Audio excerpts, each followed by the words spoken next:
Sorry. After your lordships examine, I'm seeking the larger bench consisting of all 16 judges. If this honorable court comes to the conclusion that it was against the basic features of the Constitution, therefore this would cease to exist from the date it purports to have come into force.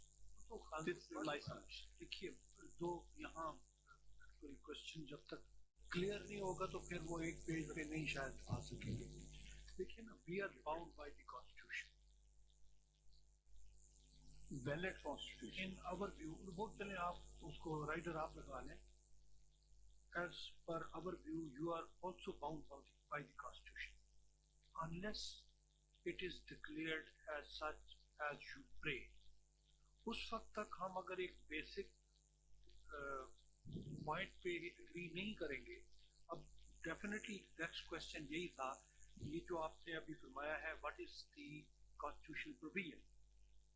अब अगर आप ये कहें कि 26th amendment को आप नहीं मानते, we are bound by that, हमने उसके मुताबिक चलना है, हम तो नहीं कर सकते unless it is declared. Otherwise जब डिक्लेरेशन हो जाएगा तो फिर जी सही है. इस वक्त आप भी जो आर्गू करेंगे डीमिंग इट की पार्ट ऑफ द कॉन्स्टिट्यूशन, फिर ही हो सकेगा. वरना जाहिर है आप कहेंगे कि हम तो मानते नहीं, फिर क्या डिक्लेरेशन और क्या फिर वो, तो ये बेंच भी उसी, मेरी गुजारिश यही है, ये मौजूदा बेंच भी उसी 26th कॉन्स्टिट्यूशन अमेंडमेंट के तहत बनी है और आप इस बेंच में आए हैं, उसी पर मैं आऊंगा ना. उसका मतलब ये कि और हामिद साहब, अगर ये नहीं है, you say that it's not part of the constitution, ठीक नहीं है, तो why then you have challenge that.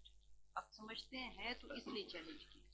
Not part of the Constitution. If वो court not cleared, whether right or wrong, I'm subject. but that has not been suspended by this court. Ji ji.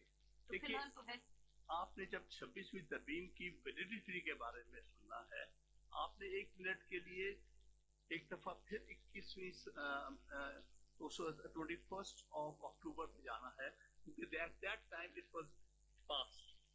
And in all such cases, whenever a part of the Constitution or amendment is struck down, it is struck down from the very date when it was introduced to begin with.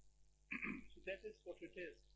For the time being, all I have to show before this honorable court that what is the effect of this amendment, and being effect of this amendment, does it affect the very basic features of the Constitution? Not देखिए वो merits पे है हामिद साहब. इस वक्त जो है ना वो हम प्रीमेच्योर स्टेज पे जा रहे हैं. नहीं, अभी आप सिर्फ जो है ना कॉन्स्टिट्यूशन ऑफ बेंच के ऊपर, if you will confine your arguments for the constituting the full court, that would be better, because आपकी स्किल में आप सुन रहे हैं, we are not hearing main case today ना. So I hope basically to that.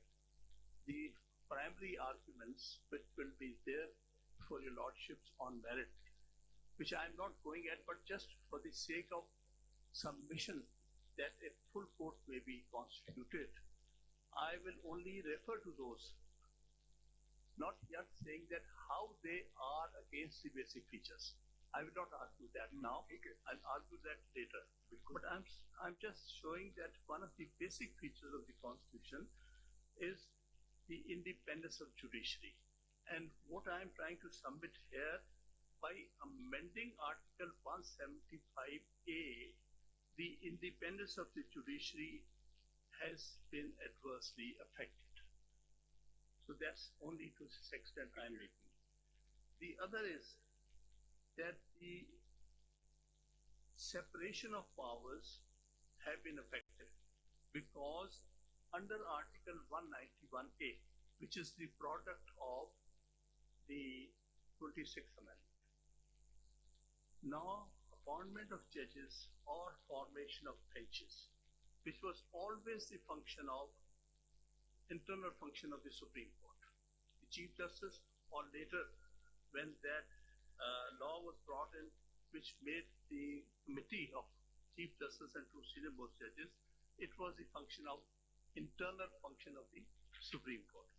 For the first time in the history of Pakistan, a mechanism has been introduced through Article 191A, by which the formation of benches have been taken away promptly the Chief Justice or आप for that ये matter. सारी बातें देखिए फिर marriage पर जा रहे नहीं, मैं इस पे नहीं जा रहा. हैं। चलिए एक क्वेश्चन करते हैं Factually बात कर रहा हूँ. एक क्वेश्चन करते हैं ठीक. अब आपकी प्रेयर ठीक. अटेंड करने के लिए under the provisions of this constitution including 26th amendment whether this case can be fixed before the 16-member bench as your prayer is वो हमें कॉन्स्टिट्यूशन से बता दें ये होगी डायरेक्ट आपकी जी.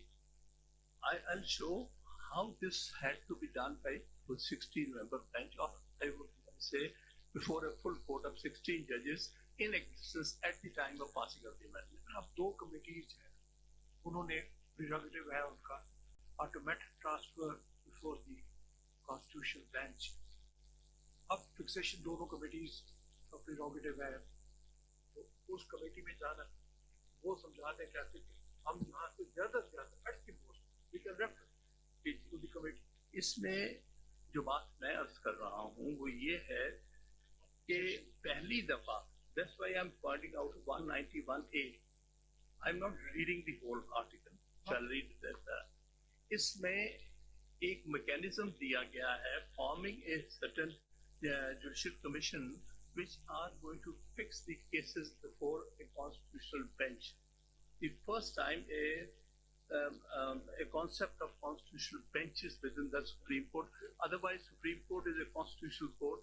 Every bench is a constitutional bench. वो commission जो है ना वो फिक्सेशन ऑफ केसेस के लिए नहीं है वो appointment for the constitution bench है रिलेवेंट फॉर वो जो प्रोविजन पढ़ ले तो बेहतर होगा जी वो रिलेवेंट फॉर लेकिन जो प्रोविजन है रिलेवेंट वो पढ़ ले केसेस जो है अंडर द कॉन्स्टिट्यूशन वो The appointment, the nomination of constitutional bench is vested in the jurisdiction of the Judicial Commission.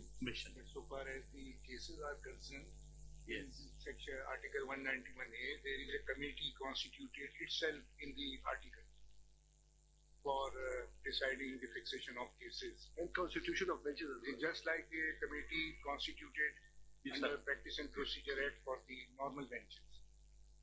Now, sir, there shall be a constitutional bench. There shall be constitutional benches of the Supreme Court comprising such judges of the Supreme Court and for such term as may be nominated and determined by the Judicial Commission of Pakistan from time to time.